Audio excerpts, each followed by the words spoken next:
Good evening, travelers. Todd here. We're traveling around Disney, and as you can see, we have Michelle, Becca, and Michael, and we have had a 5-day, 4-night cruise on Royal Caribbean's Independence of the Seas. Tonight's the last night, but come along and let us show you what we've done for the past 5 days.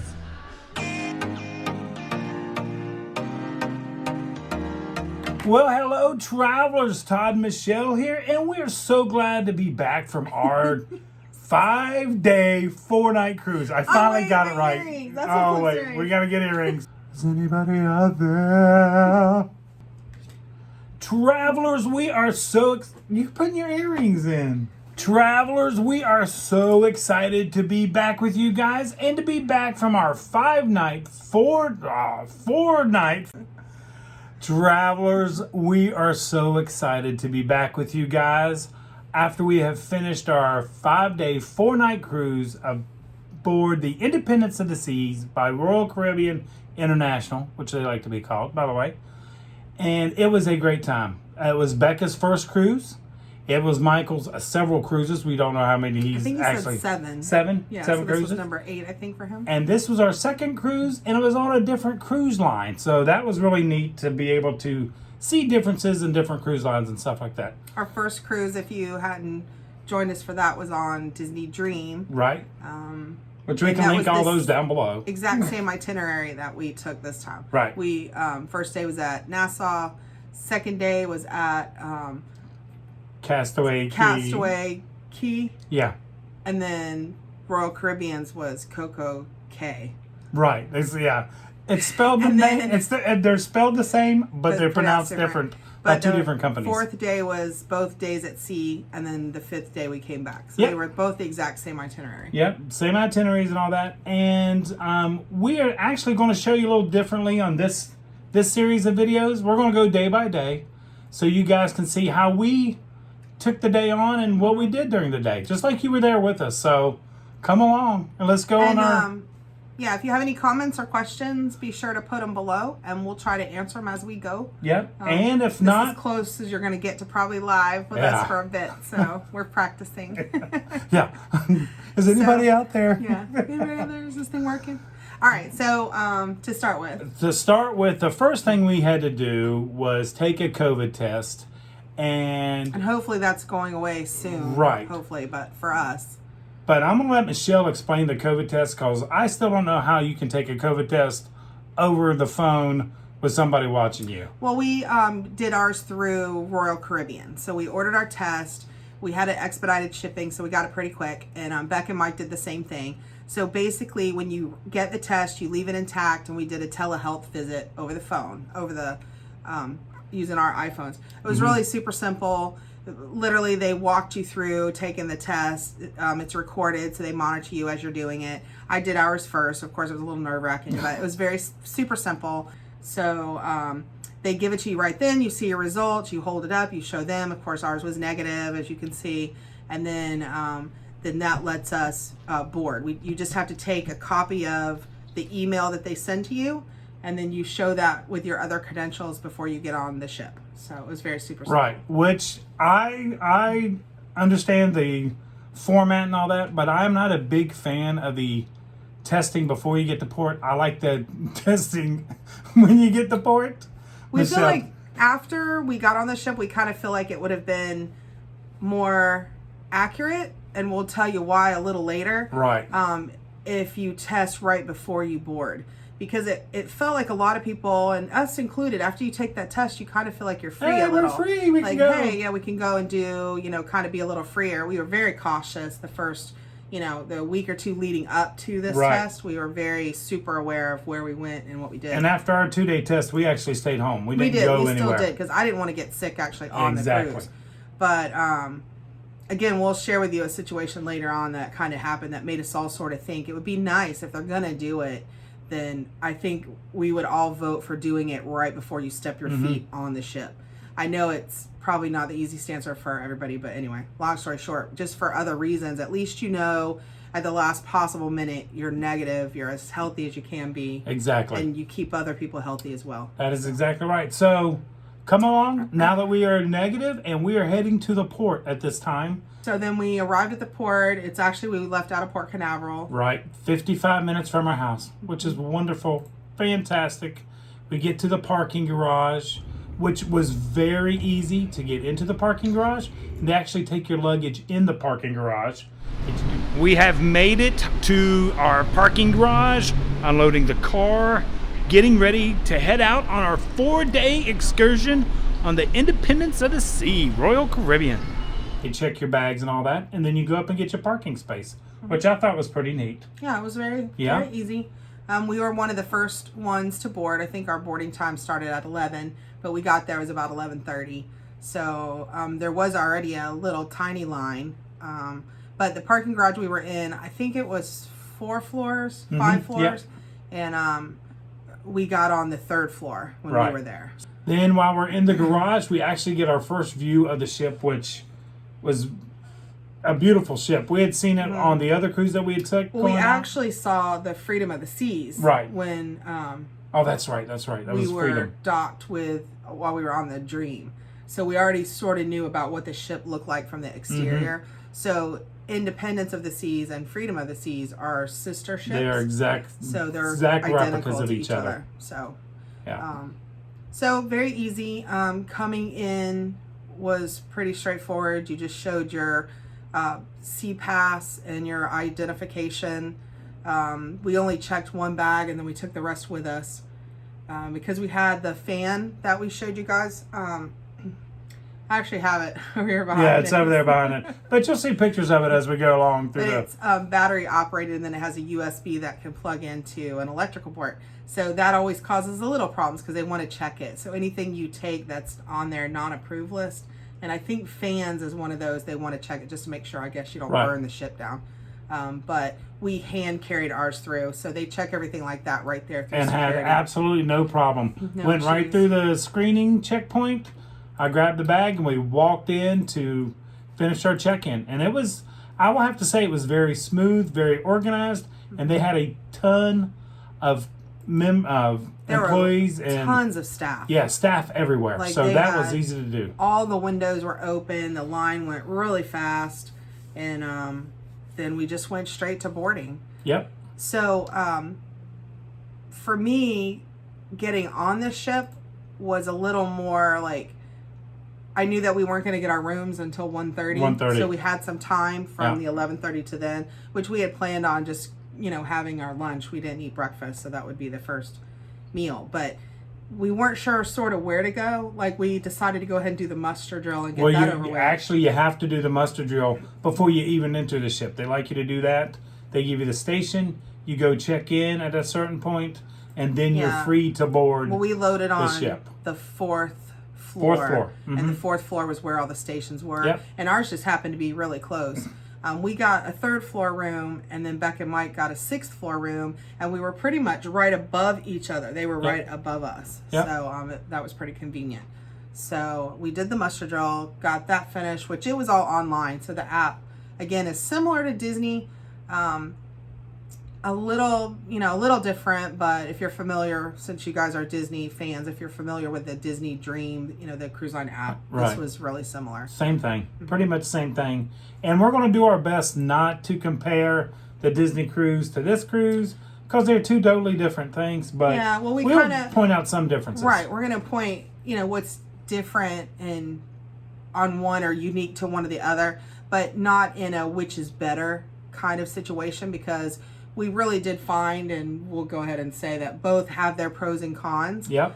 So really it's like a shoe. It's whatever you like and whatever fits your vacation style. We're just going to show you and let you know what this one is, so to try to help you make up your mind whether this might be a good option. Exactly. So we got on, we got checked in. This was the first thing that was really an eye-opener. Right. It was an eye-opener. We got to the promenade, which is the center of the ship, and I was expecting one thing, Michelle was expecting another thing, the kids, and when we seen it, it was more than I expected, and I think what Michelle said earlier. Well, I had really overhyped myself on the what do you call it? The atrium Yeah. of the Dream ship. It was lovely. It was beautiful. It was gorgeous. But I had overhyped it in my head, so I was expecting bigger than it really came out to be. Right. So this time I did the opposite. I thought, okay, I'd seen That was a smart pictures. move. Yeah, I was Smart like, move. okay, it's going to be smaller than I'm expecting. Just be prepared for that. But then when I saw it, I was like, wow, like Right. it was huge. Like you could have fit a ship inside the ship. Yeah. Like it was huge. It was massive, almost the whole length of the ship, and they had shops everywhere, dining everywhere down there, and they had inside rooms that actually were atrium promenade view rooms. Yeah, is it what had they're a window, called. but they're promenade views. Right. Those were really cool. Right. The ship was definitely a little dated as far as the decor. You know, I kind of felt like you stepped back into the old Vegas type feel. It was a lot of, brass. Peaches and corals and stuff like that. But beautiful. Yeah, it was beautiful, gorgeous. Gorgeous ship. It was very clean, well maintained. Yeah. Um, So it was a gorgeous promenade, and we were at that point hooked on the promenade. We could not wait to explore and to see what it had to offer us. So then after we explored the promenade just a little bit, we were all hungry, so we made our way up to Windjammers, which is their, what is it called? Like a food? it's their food court, food hall buffet. restaurant. And you'll hear us call it Windjammers probably some of the time. Or Windjammers. We've heard other people say the same thing.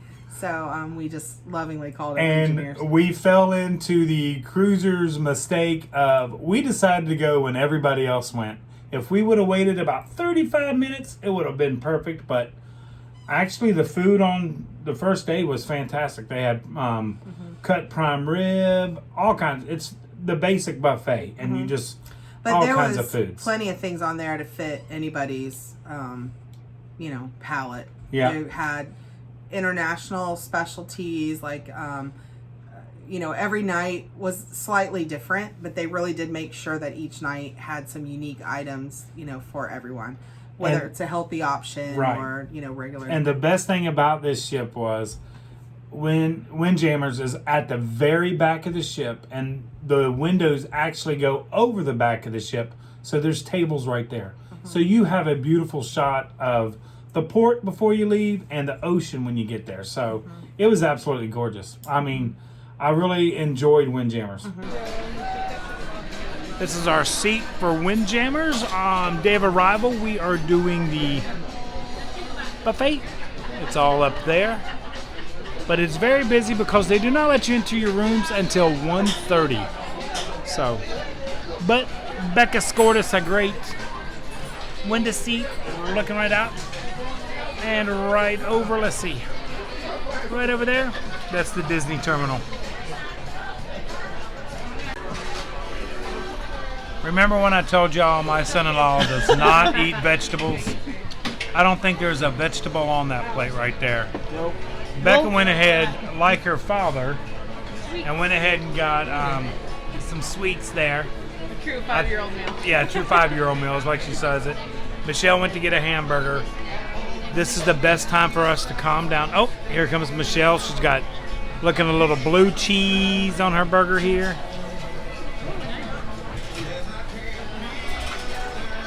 There we go. There it is.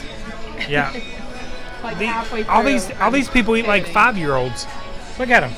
Hamburgers, hot dogs. She's got a But what of you?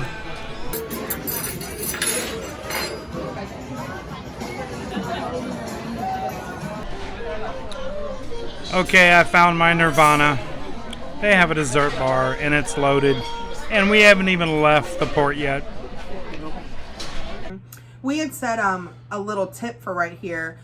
We all wanted to be on the ship as soon as we could get on, because especially being Becca's first time, we definitely wanted to maximize how much time we had to spend on the ship.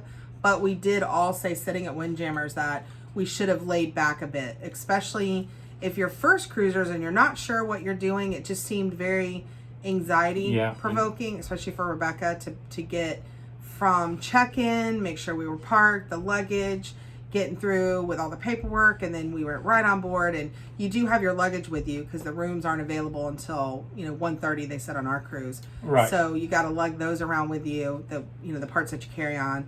And then when you got to Windjammers, everybody else pretty much was doing the same thing that was already there. So it was a little packed. We sat there for a while. We looked out the window, and things kind of calmed down, and it got. I think by that time it was probably 1:30. It was 1:30. You could tell 1:30 because people were leaving to get to the rooms. And then it was rooms. definitely better. So if we would have just waited a bit and maybe came early afternoon, we wouldn't have missed anything. Yeah. And then we would have been able to go right to the room, get rid of the luggage, and then come back out. Because Windjammers actually does serve till 3 o'clock on that day. So we could have walked in at 1:30, had a nice peaceful lunch, and then got to our rooms and had no problems. But that's where we headed to after Windjammers. We really didn't go to any of the specialties, and we did that on purpose. We just stuck with the buffets and the quicker restaurants this time. Yeah, I think the only upcharge that we did, which were these. These are our cups. And this was the soda package me and Michelle bought. It was $8 a person per day. So $32 for me and $32, which we'll break all the costs down later on in the videos. Only. Soda we bought only. just the Coke package. Right. Because we had sort of broken down. Royal Caribbean gives you a base price, and then you can add on to your base price. So if you want they have the soda package, they have a drink package, which then includes like mocktails, coffee, the specialty non-alcoholic drinks. And then they have the full drink package, which includes alcohol.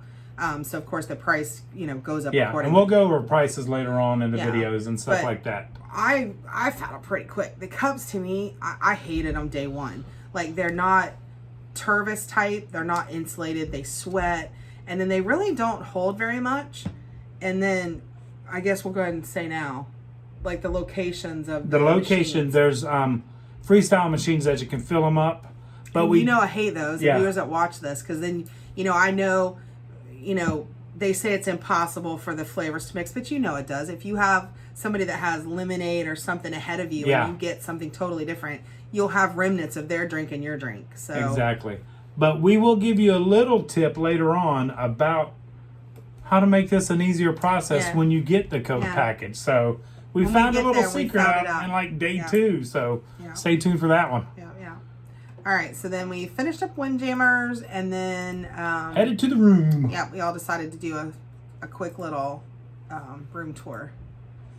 So we headed to our room, and we're going to give you a quick little overview of the room real quick, but we'll give you a room tour, like everybody likes to do, a room tour later on in the video series. But because we got 2 different rooms. Yeah. So we did do the upgrade bid auction thing they do. Like we did have an inside room. Yeah. So before you cruise, Royal Caribbean will send you like a bid offer, and then you just say how much you'd be willing to spend extra to get that particular room. And if you win that bid, they'll automatically upgrade you to that room that you chose.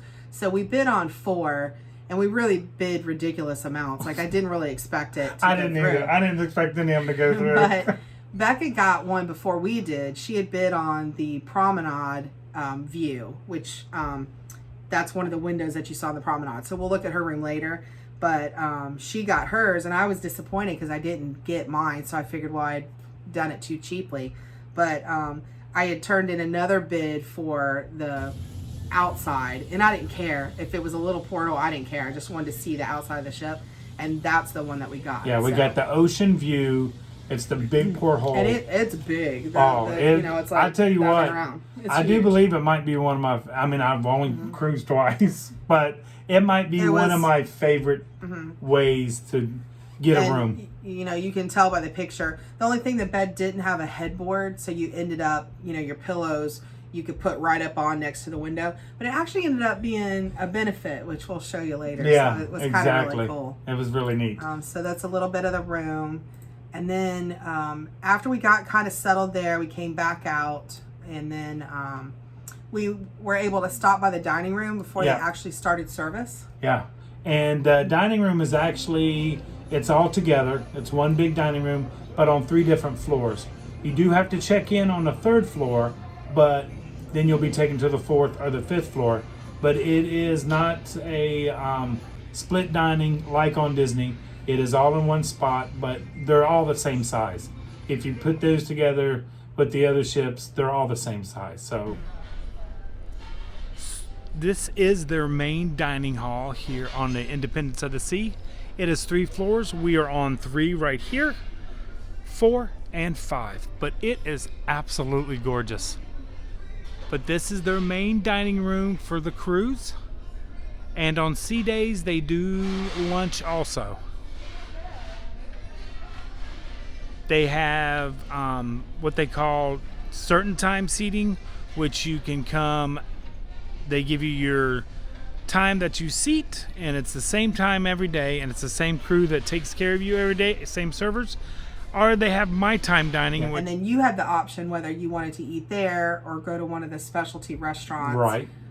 Like they had the chef's table. They had Giovanni's, they had Chops, and they had Izumi's, which are additional charges.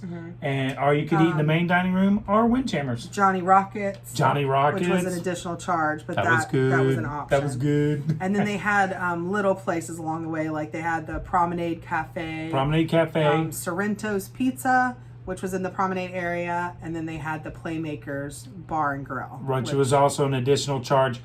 Fish and Chips was up on the pool deck. Yeah, by the pool deck. But they were all very economical. Yeah. Even the extra fee that you paid, it was cheaper than what you would pay on land. Yeah. Like it was good pricing still. Totally agree with that. Didn't feel like they were gouging you at all. It was just not one bit.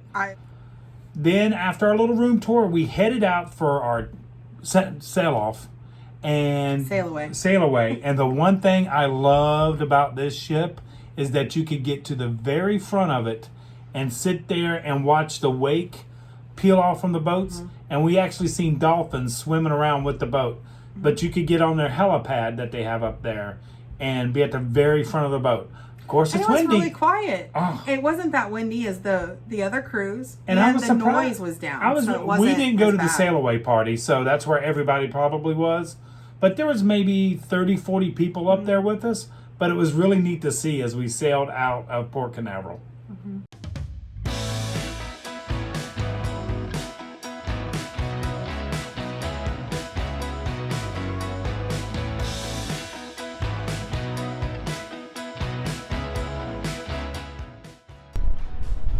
We have our escort out, so you know what that means. We're getting ready to head up the channel and out to the open seas.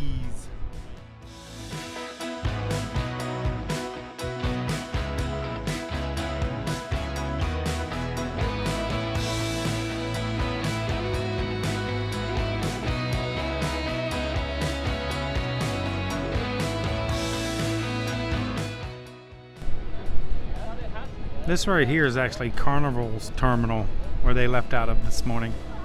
Coming right up beside Jetty Park.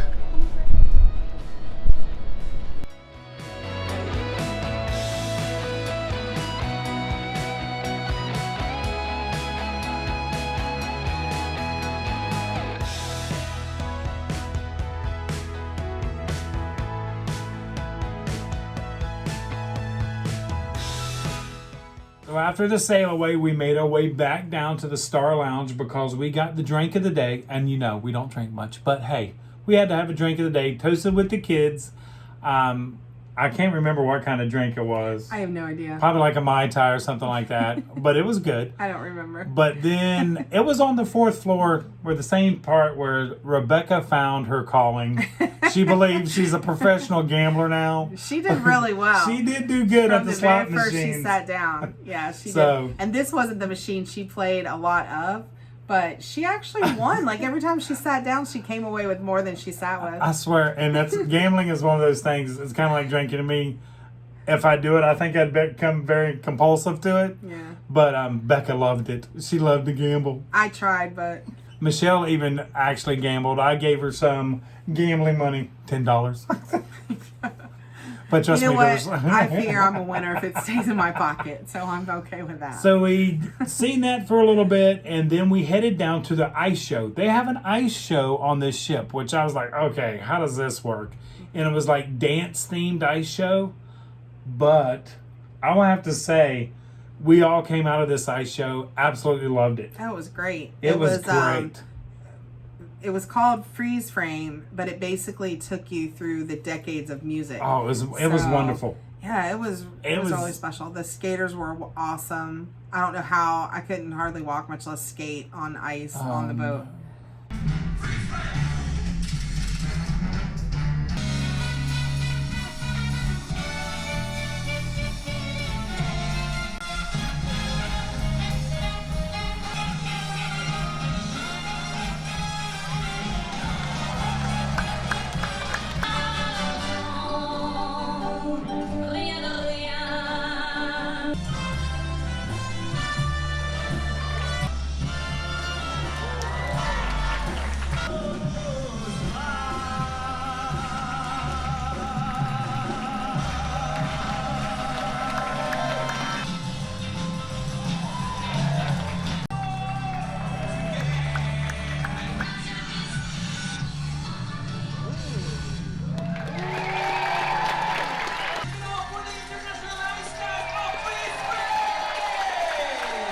So we watched the ice show, and it was spectacular. And how they do that on a moving ship, I still don't know. And then we headed to dinner at the main dining room. We did have main dining on the very first night of the cruise. Side note, we did have a little bit of waves that night, so it was a little bit unsteady. For those first-time cruisers that are watching this and you're getting ready to go, there are two types of movements that the ship does. There's one that when the engines are going and the boat's moving, it's like a chug. And you'll feel a chug, chug, chug. That's not so bad. It's like a rumble. You can tell you're moving forward. The other one is almost when they cut the engines or they're turning, you get this like little wavy sensation. It's almost like flying in turbulence. Not that turbulence, but it just drops a little bit. That's what is unsettling. So I didn't notice it so much at all on the first cruise. This one I did a little. And I don't know why. I think there were some storms all around us that we were oblivious to apparently. So I think we probably noticed it more, and Michelle noticed it more because Becca was having a rough time there getting acclimated. We had taken the bands and the meclizine, and she did end up taking one of the pills that night.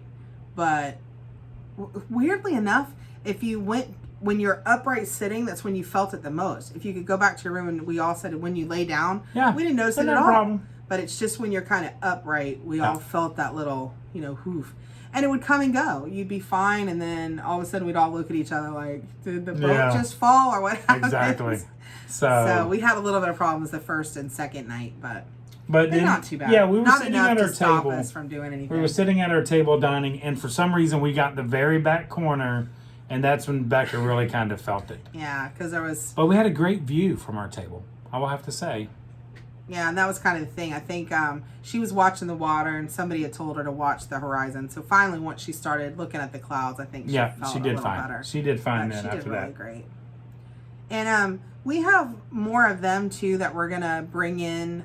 We did like a review in the car coming home. So on the last night of this review, be sure to come back and check, because we definitely have Becca and Mike on there telling us their thoughts too. We're going to put some stuff in here, but remember, this was her first trip, so during the day they went off on their own, and then we did our thing, and then we came back together at dinner. So which was really nice because they could tell us about their day and we could tell them about our day. Yeah, so we ate pretty much every meal together.